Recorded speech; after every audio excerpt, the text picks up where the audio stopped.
Hello, everyone, and welcome to ROKStudios. I'm Stan Miller. I'm PR and Analyst Relations Manager for Rockwell Automation in the EMEA region, and I'm joined today by Vicente Centelles of Greene Enterprise. Vicente, welcome to the studio. Thank you, Stan. Glad to meet you. It's always wonderful to have you in the studio with us. Today, we are talking about waste valorization and maximizing the value of untapped resources. This is going to be a wonderful discussion.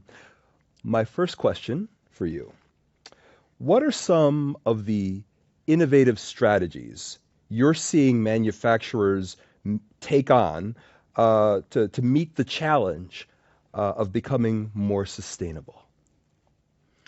Well, this is a very old question. It's not a new question.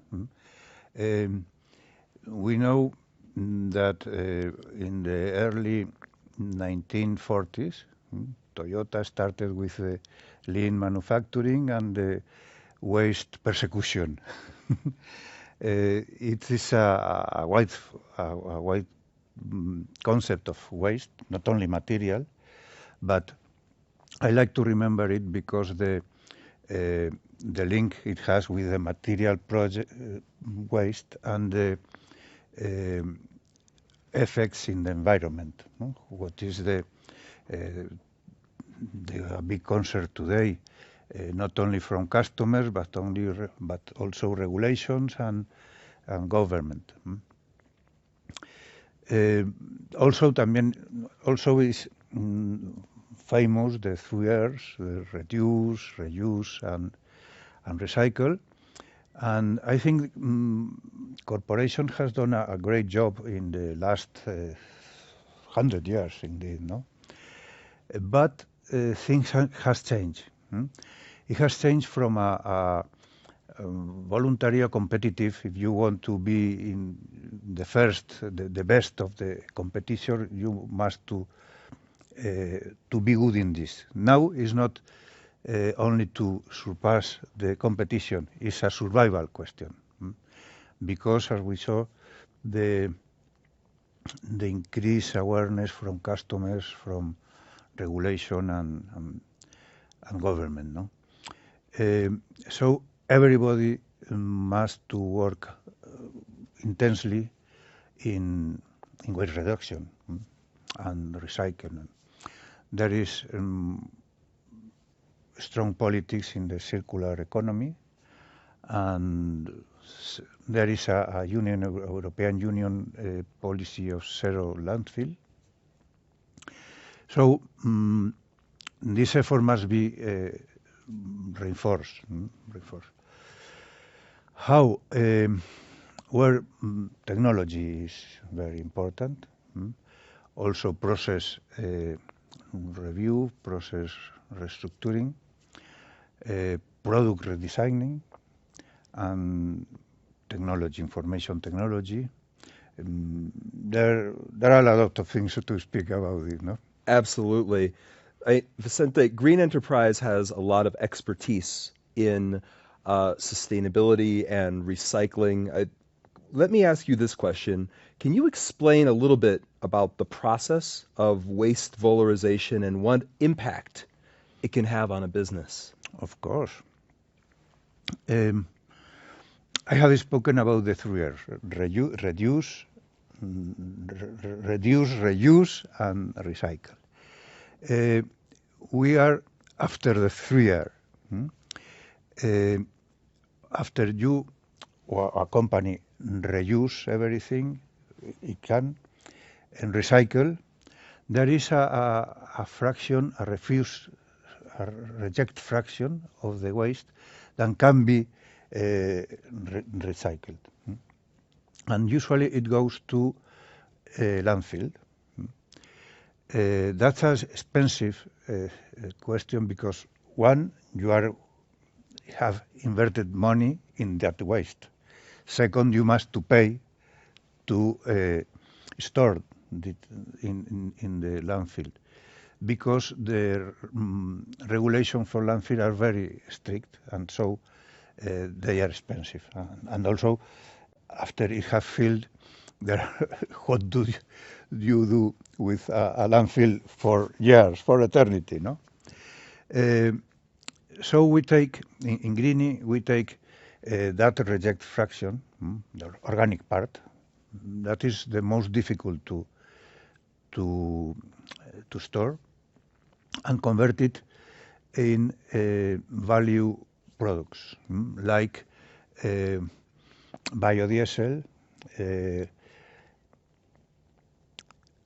oil, pyrolytic oils, carbon active, and indeed biomethane, and also indeed hydrogen. So we close the circle, and everything organic can be returned to the economic value, and used another time in the industry. Vicente, it's so amazing to hear you explain the process, because it makes me understand how this can benefit the world. Of Right? course. It's just so inspiring, and it's so exciting. Thank you, Stan. Can you help our audience understand, when we talk about waste valorization, how does it fit into the broader goal of promoting the circular economy? You mentioned it a little bit. Mm-hmm. Maybe explain just a little bit more about how it impacts the circular economy. Yes. It closed the cycle. I think it's not so named, not so frequently named, but zero landfill is a good term also, no?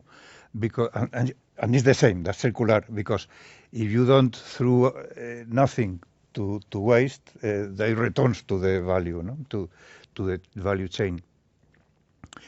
And there is a alternative, an all alternative, that is incineration. But it has two problems. One is it only generates energy, heat, and also it's very expensive if you want to clean all the poison gases. No? So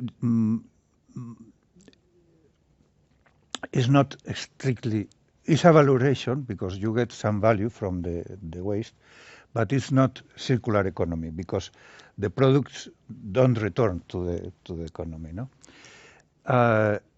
So I think the waste valorization that we do is very, very important in this chain. Absolutely.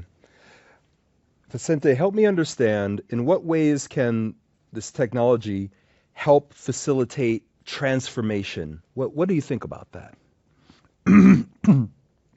I think it's very important for a lot of companies because there is an important question in the economy, that you must, to gain money, to win money, if you don't have economic sustainable processes, you can't survive. So sustainability includes economic sustainability, ecological sustainability, but economic sustainability.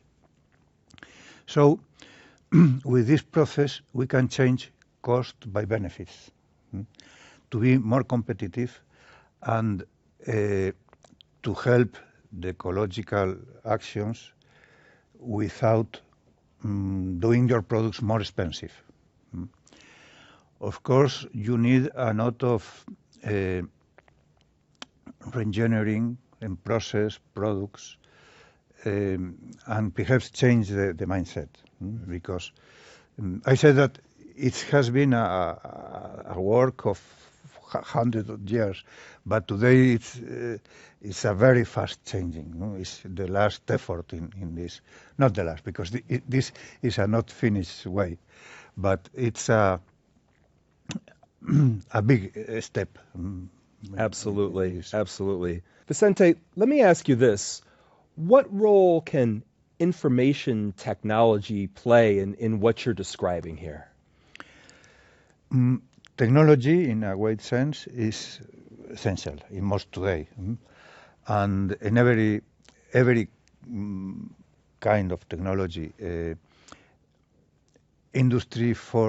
all of the techniques of Industry 4.0 are useful and indeed are needed. Science of materials, science of chemical, almost every aspect of technical are important in this reengineering. And of course, digitalization and data are very, very important. We are working with Rockwell in a ecosystem in three steps. One of them, digital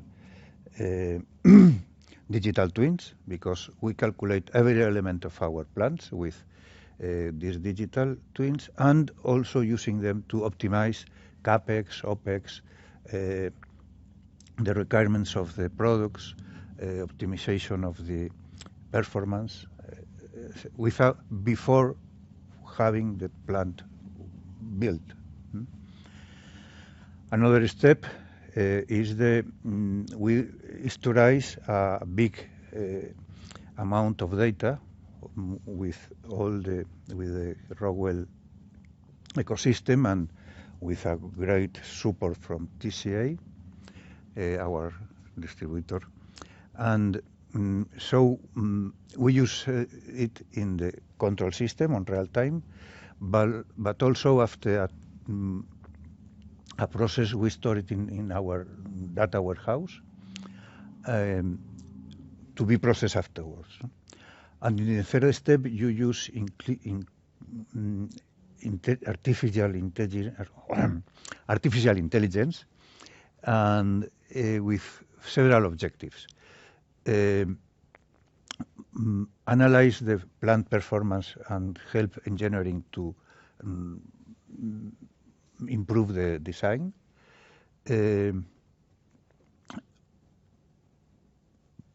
Predictive maintenance and automation automation. Okay, operation automation. Also using some elemental statistics techniques. Not everything is fantastic or innovation, but also with classic techniques. No? Well, this is very important. These techniques and a lot of other in every industry are important to optimize product design and also process manufacturing. No? I see. That's really interesting because what I'm hearing is that you're combining technology with a partner ecosystem approach to really build on what you're looking to achieve, if I'm understanding correctly. Mm-hmm. That's great, Vicente. Vicente, it's always a pleasure to have you in the studio. Thank you for joining us. And thank you for watching. If you'd like to learn more about industrial automation and digital transformation, visit rockwellautomation.com.